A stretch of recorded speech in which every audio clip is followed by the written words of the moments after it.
Hello everyone. Today we are going to study about computers. Standard 6 lesson was first generations computers यानी कि 1940-1950 में around the years 1920 an electrical device called vacuum tube was invented. यानी कि 1920 में computer में vacuum tube का use हुआ था. ये एक इलेक्ट्रिक डिवाइस है. तो यहाँ पे देख सकते हो ये है vacuum tubes. It brought about a tremendous increase in the speed of calculation. यानी कि इसकी वैक्यूम ट्यूब की जो कंप्यूटर में यूज हुआ था इसकी वजह से कंप्यूटर का जो कैलकुलेशन का स्पीड काफी बढ़ गया था. 1945 में JP Eckert and John Mauchly, two American engineers use vacuum tubes to build ENIAC. यानी कि 1945 में जेपी एक्ट यानी कि जॉन मोकली, ये दो अमेरिकन इंजीनियर्स थे जिसने वैक्यूम ट्यूब्स को इन्वाइट किया था. The first electronic calculation machines compute means to calculate. यानी कि कंप्यूट का मीन्स क्या होता है? कैलकुलेट करना. Since ENIAC could only do calculation, it came to be known as a computer.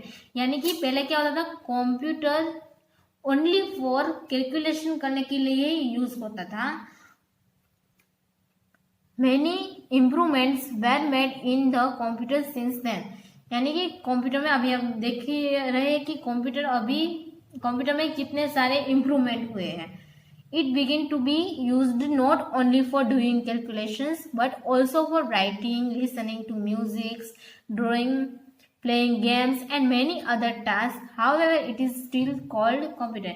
यानी कि अभी हम कंप्यूटर में आप रीडिंग कर सकते हो, लिसन टू म्यूजिक सुन सकते हो, ड्राइंग कर सकते हो, गेम्स खेल सकते हो, मेनी अदर टास्क. हाउएवर यानी कि अभी भी इसको हम कंप्यूटर ही कहते हैं. इतने सारे इम्प्रूवमेंट होने के बाद भी हम इसको हम कंप्यूटर ही कहते थे. और पहले क्या होता था कि कंप्यूटर में सिर्फ कैलकुलेशन ही होता था, तो इसको भी हम कंप्यूटर ही कहते थे. और अभी इतने सारे इम्प्रूवमेंट होने के बाद भी इसको हम अभी स्टिल कॉल्ड कंप्यूटर, यानी कि हम हाल में भी हम इसको कंप्यूटर ही कहते हैं. The ENIAC was so large that it would occupy a big hall. It had around 80,000 vacuum tubes and consumed a large amount of electricity. यानी कि कंप्यूटर में ये ENIAC, यहाँ पे मैं आपको दिखाती हूँ, ये है ENIAC. आप देख सकते हो ये है ENIAC, राइट. तो इस ENIAC में 80,000 वैक्यूम ट्यूब कंज्यूम्ड, यानी कि 80,000 वैक्यूम ट्यूब का यूज हुआ था. Nevertheless it had a fantastic speed of doing calculation. यानी कि 80,000 वैक्यूम ट्यूब इसमें यूज किया था, इसलिए नेवरथलेस यानी कि वो सक्सेस गया, नेवरथलेस नहीं गया था, वो सक्सेस गया था. इसकी स्पीड इतनी बढ़ चुकी थी कि it used to perform 5,000 additions in 1 second. यानी कि 5,000 एडिशंस वो 1 सेकेंड में कर देता था. और 502 डिजिट मल्टीप्लीकेशन, यानी कि 502 डिजिट के मल्टीप्लीकेशन वो 1 सेकेंड में कर देता. इतनी सारी स्पीड बढ़ गई थी. The ENIAC is called the granddaddy of the present computers. यानी कि हम ENIAC को कंप्यूटर का ग्रैंडडैडी भी कह सकते हैं. Computers like the ENIAC which used vacuum tubes are called the first generation computers. यानी कि हमें इतना याद रखना है कि फर्स्ट जनरेशन में ENIAC में क्या यूज हुआ था? कंप्यूटर में वैक्यूम ट्यूब का यूज हुआ था. Though these computers were very large, they were not as efficient as the small palm-top computers available today. यानी कि ENIAC था ना, वो एक रूम, यानी कि वो एक रूम की जगह, यानी कि जगह रोकता था. तो अभी तो आप देख रहे हैं कि पाम टॉप पाम टॉप यानी कि हम यहाँ पे आपको पता है पाम टॉप यहाँ पे टुडे यानी कि अवेलेबल है, यानी कि लैपटॉप टैबलेट आप देख सकते हो। तो ये सभी आपको जहाँ पर भी आपको मुसाफरी करना है तो आप ले जा सकते हो, वहाँ पर भी आप यूज कर सकते हो। तो एनियाक था वो अभी एनियाक था तो वो हम मुसाफर यानी कि ले जा नहीं सकते थे, कहीं पर भी हमें ले जाना है तो हम वहाँ पे ले जा नहीं सकते थे। Next generation second generation computers 1955-60 यानी कि 1948 में विलियम शोकली इन्वेंटेड अ ट्रांजिस्टर, यानी कि 1948 में विलियम शोकली ने ट्रांजिस्टर लॉन्च किया था, इन्वाइट किया था, which replace the vacuum tubes in a computer, यानी कि कंप्यूटर में वैक्यूम फर्स्ट जनरेशन में वैक्यूम ट्यूब का यूज हुआ था, राइट। तो इसको सेकेंड जनरेशन में रिप्लेस करके क्या यूज हुआ था, ट्रांजिस्टर। यहाँ पे ये ट्रांजिस्टर का पिक्चर है, आप देख सकते हो।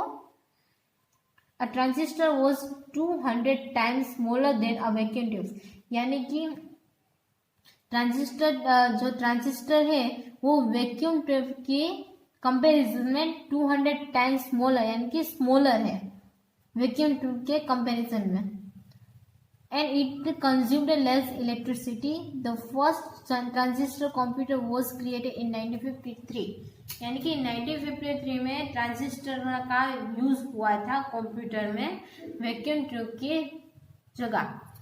The processing speed of the second generation computer was greater than the first generation computers, यानी कि फर्स्ट जनरेशन की कंपैरिजन में सेकेंड जनरेशन में एक कंप्यूटर की प्रोसेसिंग की स्पीड कहीं ज्यादा बढ़ चुकी थी। Next generation third generation computers 1960 1958 Jack Kilby invented the chip, यानी कि 1958 में जैक किल्बी ने चिप इन्वेंट यानी कि लॉन्च किया था। तो ये है इंटीग्रेटेड सर्किट यानी कि IC. He fixed the many transistor and other electronic components on a single chip, यानी कि ये इंटीग्रेटेड सर्किट यानी कि आईसी में है कई सारे ट्रांजिस्टर, ये छोटी सी चिप में कंपोनेंट्स यानी कि यहाँ पे यूज किया था। Today, thousands of transistors and other electronic components are fixed on the small chip.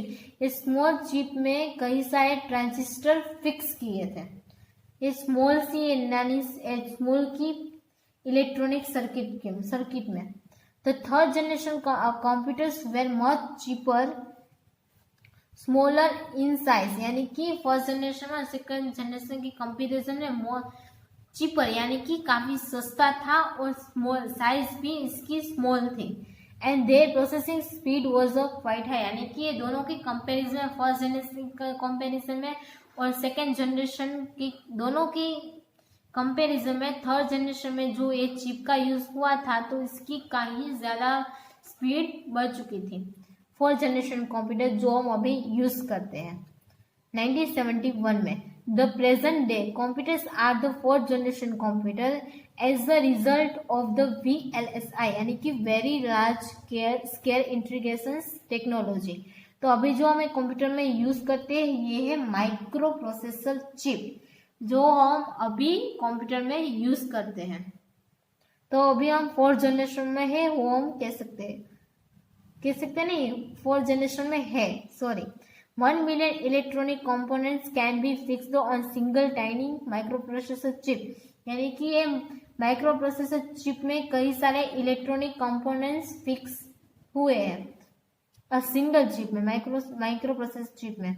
The microprocessor chip was invented 1969 by Ted Hoff, यानी कि टेड हॉफ ने 1969 में यूज किया था।